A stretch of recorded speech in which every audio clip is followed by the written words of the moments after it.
Les amis, bonjour, bonjour, soyez les bienvenus sur la route de Tour de France de la philo.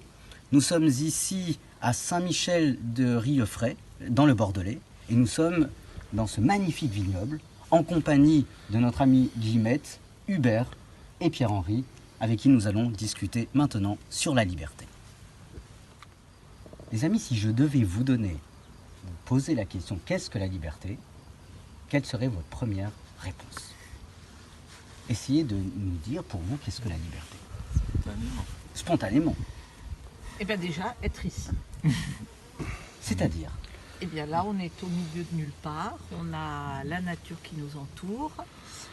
On sait qu'il n'y a personne qui va venir sonner. Voilà, et là, on est tranquille pour faire cette discussion. la liberté, c'est la tranquillité alors. Ouais. Et quel est le lien entre liberté et tranquillité ? Pourquoi vous dites que la liberté, c'est pour vous la tranquillité ? Ben non, ça serait plutôt l'inverse. Ma C'est-à-dire tranquillité est une Votre tranquillité est une liberté. voilà. D'accord. Ouais. Mais est-ce que le fait de se sentir libre n'est pas d'une certaine manière le fait d'être sereine ? Vous voyez, d'être tranquille. D'être Oui. sereine. Ah ben oui. D'accord. Et pour vous, Hubert ? Moi, c'est faire mes propres choix. Choisir que ce soit dans différents thèmes, que ce soit dans la vie professionnelle, personnelle, où est-ce que je veux étudier, voyager. C'est ça la liberté. C'est faire des choix. Voilà. Et en philosophie, comment on appelle faire le choix ? En quoi ? En philosophie. Quelle est la différence entre la liberté et cette capacité de faire un choix ? Je suis Le philosophe, libre donc je arbitre. pourrais pas... Ah oui. Le libre arbitre, c'est excellent. Le libre arbitre, en fait, c'est cette capacité de faire des choix et c'est ce que vous dites. Vous dites pour vous, cette liberté, c'est de pouvoir choisir ce que vous voulez faire. Ça. Et Pierre-Henri ?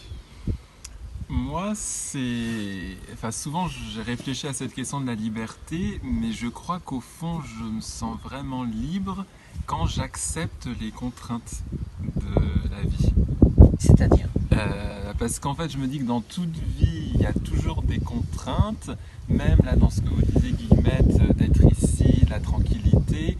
Moi, par moment, d'être ici, il y a quand même la contrainte de devoir prendre la voiture pour aller chercher le pain, pour le moindre petite course. Donc, c'est des choses où je me dis, je suis pas vraiment libre il y a une tranquillité, mais il faut quand même que je me bouge pour reprendre ma voiture et aller faire des courses.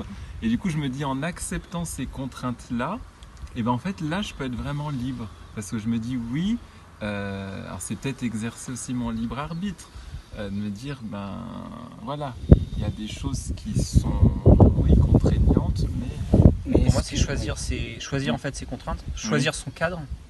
Et en Oui. fonction du cadre qu'on a choisi, du cadre de vie ou du cadre professionnel, Oui. chaque cadre a ses contraintes et donc ça va... Mais Et est-ce c'est que comme ça oui. qu'on est plus libre, je trouve. Mais, Non. oui, mais est-ce que c'est les contraintes ou c'est l'acceptation des contraintes qui C'est rend l'acceptation des contraintes. libre ? Parce qu'une contrainte, par définition, une contrainte, oui. c'est Ça C'est s'oppose le à la contraire d'une liberté. liberté. le Voilà. contraire d'une liberté. Ouais.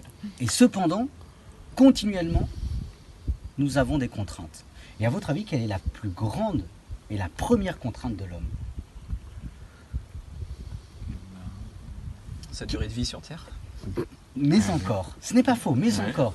Là, au niveau temporel, c'est juste ce que tu dis. D'accepter d'être Ouais. là où il est et de la Oui. vie qu'il mène. C'est ça, mais quel est le plus grand obstacle de l'homme ? C'est-à-dire sa première contrainte.